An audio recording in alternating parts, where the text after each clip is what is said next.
So hello everyone. So this is CA Sanidhya Saraf, your friend, mentor and coach for audit and law.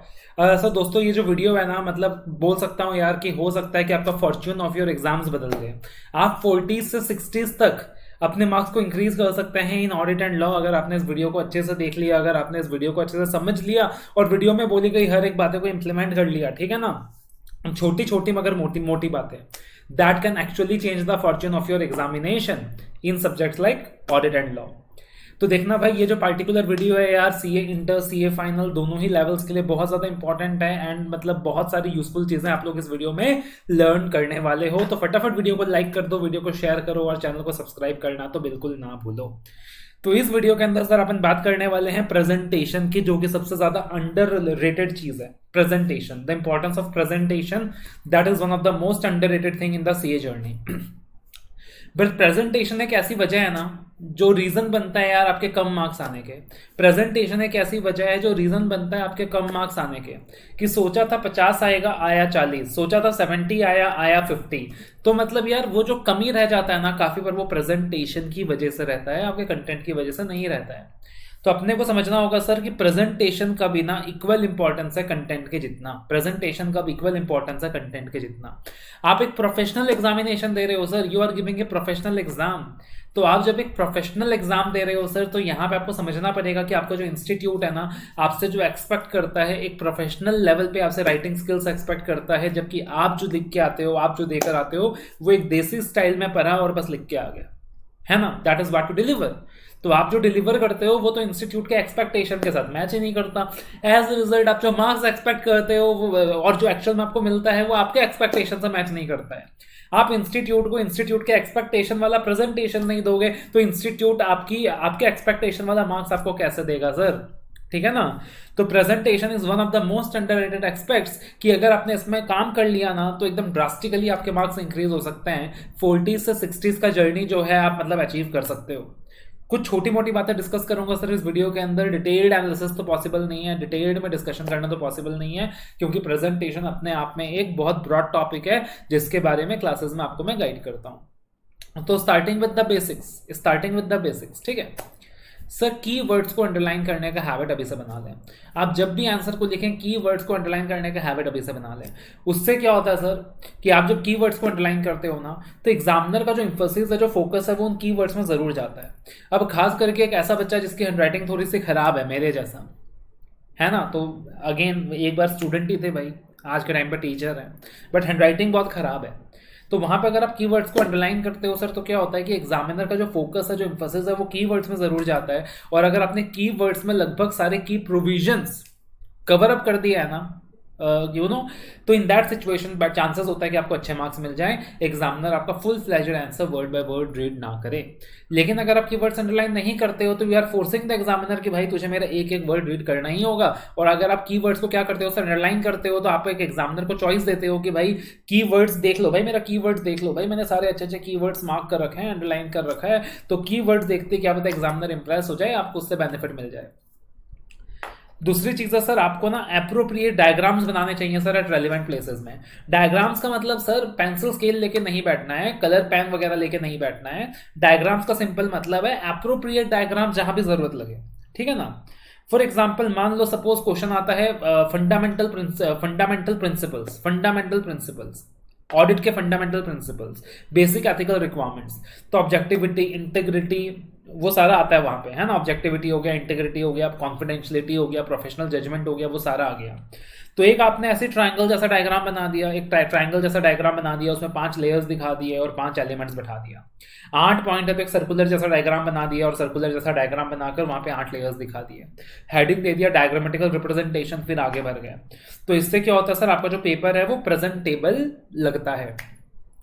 उसके बाद make sure करें कि there is no excessive cutting in the paper oblique overwriting, क्योंकि आप बहुत excessive cutting करते हो, over writing करते हो, तो उससे कहीं ना कहीं इंप्रेशन आपका खराब होता है एग्जाम हॉल में एग्जामिनर के सामने, जिसकी वजह से चांसेस हैं कि कुछ मार्क्स रिडक्शन हो सकते हैं। Writing answers in a manner that everything is clearly understandable. आपको इंश्योर करना है कि भाई हर चीज एग्जामिनर को ना समझ में आ जाए, हर चीज एग्जामिनर को समझ में आ जाए, एकदम क्लियर कट मैनर में बात समझ में आ जाए। भाई एग्जामिनर के पास टाइम कम होता है यार, उसको इंस्टीट्यूट से फीस वगैरह ज्यादा मिलता नहीं है, कुछ 100 रुपये मिलता है एक पेपर चेक करने का, वो ज्यादा से ज्यादा 15 मिनट दे सकता है तुम्हारे पेपर को। तो जितना क्लियर वे में तुम इंफॉर्मेशन को प्रेजेंट करोगे, जितना क्लियर कट मैनर में इंफॉर्मेशन को प्रेजेंट करोगे, पॉइंट्स के फॉर्म में लिखोगे, पैराग्राफ के फॉर्म में लिखोगे, कीवर्ड्स को अंडरलाइन करोगे, मतलब तुम एग्जामिनर के एफर्ट्स बचा रहे हो अपने पेपर को चेक करने में। और अगर तुम एग्जामिनर के एफर्ट्स बचा रहे हो तो चांसेस हमेशा होता है कि यार जब एग्जामिनर मार्किंग देता है ना तो वो थोड़ा सा हाई स्केल में चला जाता है। क्लियर है? 2 मार्क का क्वेश्चन है तो इंश्योर करो कि भाई तुम एटलीस्ट 4 पैराग्राफ लिख रहे हो। 4 मार्क का क्वेश्चन है तो इंश्योर कि तुम एटलीस्ट 6 पैराग्राफ लिख रहे हो। ऐसा नहीं कि सब कुछ एक ही पैराग्राफ में डाल दिया, नहीं। 2 मार्क का क्वेश्चन है तो 4 पैराग्राफ, 4 मार्क का क्वेश्चन है तो 6 पैराग्राफ, पॉइंट के हिसाब से लिख रहे हो तो 2 मार्क के आंसर में 4 पॉइंट, 4 मार्क के आंसर में 8 पॉइंट, ऐसे तुम्हारी कोशिश होनी चाहिए। Give line space after every paragraph. भाई इतना कंजूसी मत करो यार, पैराग्राफ यूज करा बट पता चला है पैराग्राफ, एक पैराग्राफ के बाद आपने एक लाइन का स्पेस ही नहीं दिया। एज द रिजल्ट एग्जामिनर को रीड करते वक्त समझ भी नहीं आ रहा कि आप मल्टीपल पैराज यूज कर रहे हो, इतनी कंजूसी काहे कर रहे हो। भाई एग्जाम फीस दे रहे हो, अच्छे से यूटिलाइज करो पेपर को, थोड़ा खुला खुला लिखो, एग्जामिनर के लिए इन्फॉर्मेशन अच्छे से विजिबल होने दो। उसके बाद याद रखिएगा सर, फर्स्ट इंप्रेशन हमेशा लास्ट इंप्रेशन होता है, फर्स्ट इंप्रेशन हमेशा बेस्ट इंप्रेशन होता है। इसलिए आपके शुरू के आंसर्स भी बेहतरीन क्वालिटी के होने चाहिए, आपके इनिशियल फर्स्ट 2-3 आंसर्स भी आपके बेस्ट आंसर्स होने चाहिए, और हर आंसर के अंदर आप कोशिश करो कि आपका पहला पैराग्राफ बड़ा इंप्रेसिव हो। तो क्लासेस के अंदर मैं हर चैप्टर में आपको टिप्स प्रोवाइड करता हूँ, हर चैप्टर में आपको तरीका बताता हूँ कि भाई आपको प्रेजेंट कैसे करना है, आपका फर्स्ट पैराग्राफ कैसा होना चाहिए।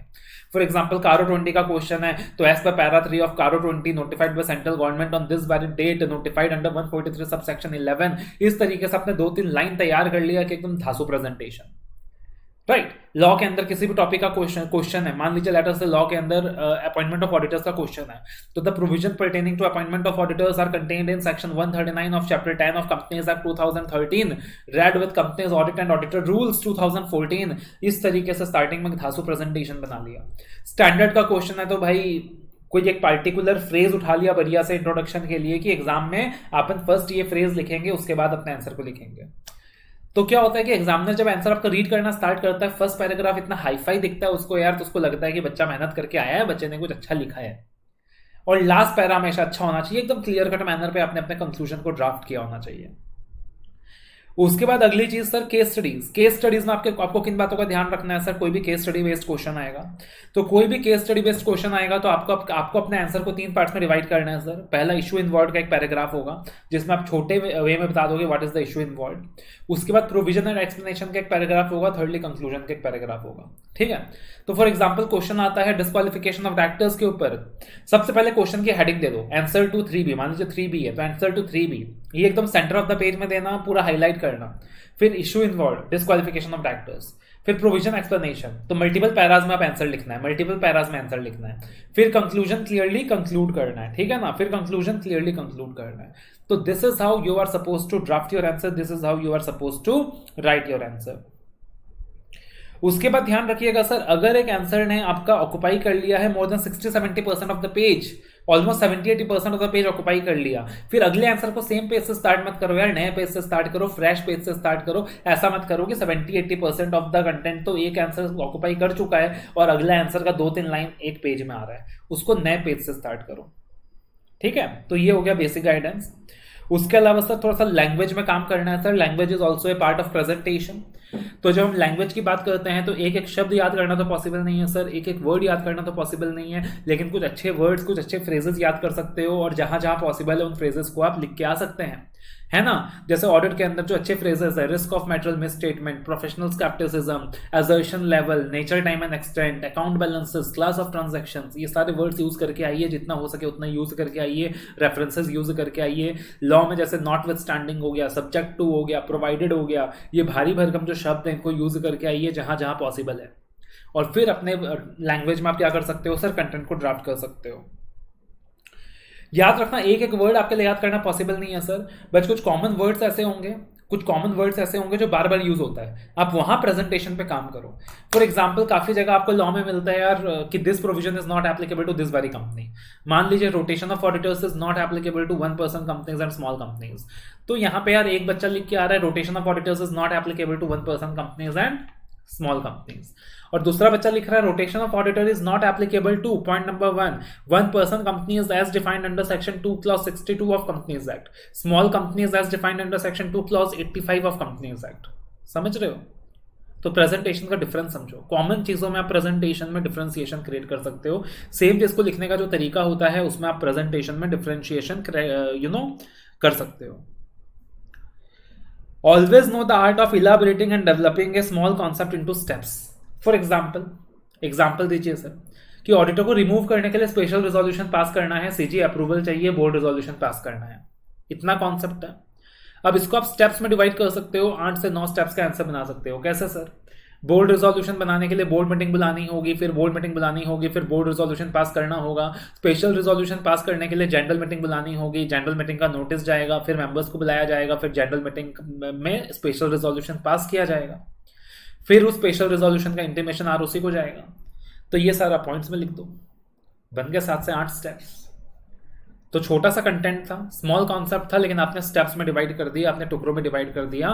तो इससे क्या हो गया सर? आपके मार्क्स आने के चांसेस भर गए, आपके मार्क्स आने के चांसेस भर गए। क्लियर है ना? तो उसी कॉन्सेप्ट को आपने क्या कर लिया सर? ब्रॉड वे में डिवाइड कर लिया कि step 1 send the notice of board meeting to all the directors, step 2 pass the board resolution in the duly convened board meeting, step 3 step 4 CG approval का पॉइंट है उसके बारे में, step 5 step 6 SR के बारे में, and step number 7 is file copy of resolution to the ROC. ठीक है ना जी? Specific words and specific phrases पे काम कीजिए। ऑलरेडी मैंने आपको गाइड किया था, जैसे ऑडिट के अंदर असर्शन लेवल हो गया, एनटीई हो गया, आरओएमएम हो गया, सब्सटेंटिव प्रोसीजर हो गया, ट्रू एंड फेयर व्यू हो गया, फाइनेंशियल रिपोर्टिंग फ्रेमवर्क हो गया, लॉ के अंदर notwithstanding, subject to, provided that, explanation, ये सारा कुछ हो गया। ये इंटरलिंकिंग एक्सपेक्ट पे सर काम कीजिए। This is again a very very important expect of presentation, है ना? इंटरलिंकिंग एक्सपेक्ट पे काम कीजिए, जहां पे टॉपिक्स इंटरलिंक हो सकता है उनको इंटरलिंक कीजिए। जैसे ऐसे 240 का लिंकेज हमेशा 143 सबसेक्शन 12 के साथ बनता है, ऐसे 550 का लिंकेज हमेशा AS 18 के साथ बनता है, कॉन्फिडेंशियलिटी का लिंकेज हमेशा ऐसे 200 के साथ बनता है, प्रोफेशनल एथिक्स के साथ बनता है। तो जहां जहां हो सके सर चीज़ों को लिंक करें, that is always going to be beneficial for you all. तो भाई तुमको सुनने में ऐसी मजाक लग रहा होगा यार, लेकिन तुम इसका इम्प्लीकेशन का ना अंदाजा नहीं लगा सकते। और मैंने फटाफट तुमको 10 मिनट में बोल दिया है, बट ये जो चीज़ें बोली है ना, ये तुम्हारी जिंदगी बदल सकती हैं। तुम्हारा पेपर एकदम मतलब इस तरीके का पेपर बन जाएगा तुम्हारा, अगर तुम प्रैक्टिस करना स्टार्ट कर दोगे कि तुम खुद आइडेंटिफाई नहीं कर पाओगे ये मेरे ही पेपर है क्या। अब होता क्या है, जब आपका प्रेजेंटेशन का स्तर इतना भर जाता है, जब आपका प्रेजेंटेशन का लेवल इतना भर जाता है, तो एग्जामिनर को लगता है बहुत मेहनत करके आए हैं, आप बहुत भर के आए हैं, तो ऑटोमेटिकली जो आपको एवरेज में 4 में 2 वो दे रहा था, वो 4 में 3, 4 में 4 देना शुरू कर देगा, और आपका ओवरऑल मार्क्स भर जाएगा, और आप देखोगे कि 40 से 60 तक आपका मार्क्स इंक्रीज हो गया। एंड ऐसा हुआ है, बहुत सारे बच्चों का हुआ है, मेरे बहुत सारे स्टूडेंट्स का हुआ है। लेकिन ये सारी बातें फॉलो करनी होंगी। वीडियो देखा, अच्छा लगा, बस वीडियो को बंद कर दिया, लाइक करके छोड़ दिया, इससे काम नहीं चलेगा भाई। अपने जीवन में ये सारे पॉइंट्स फॉलो करने होंगे। आप अगर इंटर में हैं तो अभी से फॉलो करना स्टार्ट कर दो, मतलब मज़ा आ जाएगा। और अगर फाइनल में हैं तो भाई अभी तक तो फॉलो नहीं करा, अब तो कर लो, आखिरी स्टेज है ना? तो मज़ा आ जाएगा। You will start enjoying and you will see that ट्रेमेंडस increase हो रहा है आपका मार्क्स में। और सिर्फ ऑडिट लॉ ही क्यों, मैं तो बोलता हूँ बाकी सब्जेक्ट्स में भी फॉलो करो, DTITT वगैरह में भी फॉलो करो। ये सारे टिप्स बहुत काम के हैं, बहुत मज़ेदार टिप्स हैं। ठीक है? सो भाई उम्मीद करता हूँ कि ये वीडियो पसंद आया आपको। अगर ये वीडियो पसंद आया तो यार वीडियो को लाइक करने में काहे कंजूसी करते हो, वीडियो को शेयर करने में काहे कंजूसी करते हो। वीडियो को लाइक करो, शेयर करो, चैनल को सब्सक्राइब करो। CA इंटर एंड फाइनल के बच्चों के लिए एक बहुत इंपॉर्टेंट इन्फॉर्मेशन है सर कि ऑडिट का जो अपना बैच है, ऑडिट का जो अपना क्लास है, वो सारा का सारा अपना अवेलेबल है www.apnamentor.com। एंड आपके लिए मैं फ्री मैराथन वीडियोज लेकर आने वाला हूँ एंड फ्री वॉइस क्लिप्स आपको प्रोवाइड करने वाला हूँ for your audit preparations. So stay connected with me in my Telegram channel and my YouTube channel. Telegram की बात करें सर तो इंटर वालों के लिए लॉ एंड ऑडिट पाठशाला बोलकर हमारा टेलीग्राम चैनल है, लिंक डिस्क्रिप्शन में दिया हुआ है। एंड फाइनल वालों के लिए CA सानिध्य सराफ बोलकर हमारा टेलीग्राम चैनल का लिंक है, डिस्क्रिप्शन में दिया हुआ है। एंड यूट्यूब चैनल में तो आप खैर वीडियो देख ही रहे हो, तो भाई वो सब्सक्राइब वाला जो बेल आइकन है उसको दबा के जाना एंड वीडियो को लाइक करके जाना। So all the very best, love you all, take care.